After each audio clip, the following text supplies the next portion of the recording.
Welcome to Pigeon Talk One-on-One, topic with conditioning, preparation, and system. Pigeon Talk with Jaime Lim and Aaron Claudio. Pigeon Talk One-on-One, powered by Talomi Probiotics, Bear Sale, Wingmaster, Bona Mix, Royalties, Victory, Gasty Pro, Burlington, Mikusin, Haggis. Your membership. So, ganun ang rules nila. Okay. So, parang hindi ko siguro magiging problema. So, para sa akin sa OPD, Hindi naman tawag dito, hindi rin ako naglilipad eh. Ikaw lang, hindi ka kaya. Puro bleed lang kasi siya. Yes, so actually mas maganda namin sa din. Kapag sa part namin ni Jericho, medyo busy kami. Wala kami time na maglipat sa mga clubs. All are na lang talaga. Yun. Oo. So kasi kahit pa paano sa breeding naman natin, kahit pa paano naging Team Philippines naman tayo, but international all are naman sinasalihan natin. So ayun, we encourage naman everybody na maglipad sa mga international all are at the same time sa mga local all are po natin para at least matest nyo rin yung mga lines. May minimum. Dahil pataya. Wala. Pataya, alam ko, minimum of 3 po. Pataya 3 birds. Opo, parang gano'n. May minimum of 3. Kasi yun yung parang sinabi ni Sir Russell, nung kung magpapadala sila sa pataya is parang minimum of 3. So, ang dapat yun, kayo, 3 months. Alam mo, iba yung lumabang ka sa international. Iba yung training. Sa kayo be a part of Philippine team. Ikalaban mo, best in the world, di ba? Lahat ng mga gagaling nandun. Big mo pilang Start po ako dyan, bali 2022. Tapos, ito, last season din. Kaya lang, nung entry natin, isa Thailand pa lang na naubos na, namatay na. Pero kahit pa paano, ako thankful naman ako kahit pa paano yung time ng Nonchok Thailand. Yung unang sali ko, parang single bigger snap, nalala pa agad yung ibon natin. Kahit pa paano, kaya meron naman akong trophy ng Nonchok kahit pa paano. Alam mo dati, yun lang, kausap ng mga staff ng pataya. Sumasali kami. Every year pupunta kami. Uwi kami, walang birds sa Philippines. Hindi lang Philippines, Yes. pati iba po. Pero ngayon, sir, iba na. Iba ang dami eh. Mike Diamond, si Enson. Ang gagaling nila Mas team Philippines, as in gagaling sa shout out kay Sir Mike Tanusa. Kay Sir Mike Agam. Mas matindi ngayon na kaysa dati. Dati puro Thailander lang kailangan namin. Di na kami mga papel. Hindi makauwi. Ngayon, ang bloodline natin, competitive na. So masaya-saya na. Saka kahapon, based to sa interview namin sa kanila, ang pinakamaraming entries is 8. Right. 2,000 plus. Saka ang galing ng Middle East sa ano na yan, sa competition na yan. Ang Middle East, mas matindi ibon yan yung buhay. They're buying expensive bird eh. Bumili sila mo yung lili. Pero mga auction, kumukuha sila ng matindi ng bloodline. Nadodomina nila yung race eh. Yes, Okay. oo. Ako naniniwala bloodline eh. It's in bloodline. Kaya nananabi yan dahil sa bloodline. Saka mostly sa mga Middle East, talagang nag-acquire sila ng mga speedbird, lalo na kapag kami kalapati ka, saka may pet ka mga eagle. Kasi ang ginagawa nila, mga speedbird na yun, pinakahabol sa eagles. May competition din kasi sa kanila, na pabilisan ang lipat ng agila. Ay, So yun ang inaano nila. So mostly, pag makikita mo, ang lalaki ng ng training ground na nila ng mga eagles. Tapos, yung mga falcons, yung mga falcon nila. Tapos yung alaga nila, di ba? Tapos ang gagawin nila, kaya sila nag-acquire din ng mga speedbird. Pag pinakuha nila yung speedbird na yun, hahabulin lang siya. So, natitrain yung kalapati, natitrain din yung eagles, mga falcon nila. So, ayun yung competition nila. Kung pabilisan talaga ng lipat. Kaya, ayun, nakakamangha kasi talaga train yung mga eagles, yung mga falcon nila to. At the same time, yung mga binibreed din nila, sinasali din nila sa competition sa mga order.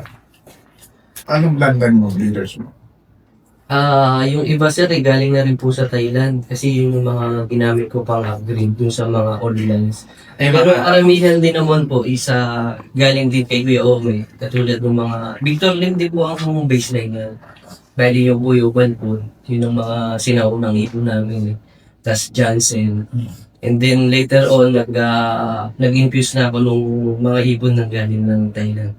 Maganda na rin naman po yung nagiging performance nila. Kumbaga ngayon, marami nang kumuha sa akin na nanalo. Kaya, masasabi ko kasi maganda talaga yung ibon na lumipad bago Yes, yung breeder. Kesa yung, di ba, meron ng commercial option na yung option lang na hindi naman Lumilipad tayo lang yung linya.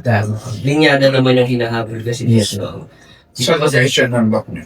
Cavite. That's my guess. Nagmalit Cavite. Ikaw, Sir Mark, ano yung mga bloodlines ng hawang?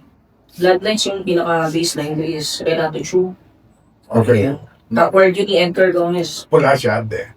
More on black checks.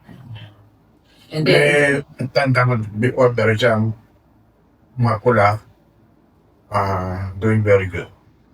sa akin po yun, since 2014, never natalo. Every year. Kung matatalo man, pero contender, top contender sila. Si Renato, I can remember during those time, yung Tacloban, hirap PHA na makapagpawi ng Tacloban. Halos siya. Siya. Lagi yung pula niya. So, mostly doon talaga may ikot yung blood. Renato, tas yun din, kasi super idol ko si Janko Chainsaw before. Until now, yung Cookman niya, kitulong ko yung outpost, yun yung tinawag ko na ng Golden Bear. Never talaga natalo. Napakatibay. North and South na champion na. Nung binanggit mo, yung lock ng Das Marinet is for PHA competition. Until. bali, yun yung rating station po namin. Dun Ayan. pinibreak Pero isasali nyo yung kay Omi location. dun sa Apapo. Arpa, sa Palo. Dito po sa, sa pagitan ng Caloocan and Tondo. Okay. Doon po yung location. Malapit siya doon sa Arpapa Station Station sa LRT LRT. And then, ayun, Sir Mark, balik ako kita. Regarding, so ano yung pinaka-memorable na winning bird mo? At ano yung pinangalan doon? So, winning bird, memorable. Siyempre yung first overall. Pinangala ko noong 2014, Tempestas. First overall siya ng North. For ang naging highlights niya is first Ubigaraw, Port Santa Ana. Paano nag-clock yun? Cavite Kumayan. That time yung Cavite Kumayan yung pinakamalakas doon sa Cavite. Pinakamalaking yung club. Ongoing pa rin lang. Wala na po. Nag-close Nung ng pandemic, no? Then, napalitan na napalitan. And now, UBC pinakamataas eh. So, yung parang highest competition doon sa Ngayon, so since bago na yung love mo, ano yung nagiging strategy mo nga sa pagtuturo? Actually, wala pa kasi bago pa talaga. Aba, Itong lilipad niya yung itong 2026 ongoing. Yeah. Doon pa lang. magkailan natin babasagan ng red white niya. Anytime. Oo. So ngayon nakita ko na yung ginagawa na yung love mo. And then, may mga widowhood box ka na. Naka-install na. So, ang kulang na lang ibon. Ibon. So, ngayon, nag-start ka na mag-start ng breeding. Yung may ilan na naiakit na doon, yung mga first batch. And then, tuloy-tuloy na. Pero yung lumang love mo nasa ilalim lang. Sinira na lahat. Sinira na lahat. So, yung sa ilalim mo, parang stock bird mo. Sa taas, bali ang style nun, sa taas yung liner ng North and South, and then sa baba, stock and then breeding. Okay. So, doon din ang breeding mo. Doon na lahat. Para pag umalis ako, katulad niya, si Mrs. Kaya niyang Sa bagay. gampanan lahat yun. Oo. Tama. And then, bukod doon, sir, so since, balik muna tayo sa all of more. So, ano yung nagiging sekreto mo? Bakit nagiging, kumbaga ikaw ang Mr. Consistent na Cavite. Every now and then talagang, pag namamanood ko yung live mo, talaga, ayan, meron na tayo. Ayun, sir, hindi kasi, Pag winner na tayo. tayo madalas kasi, kapag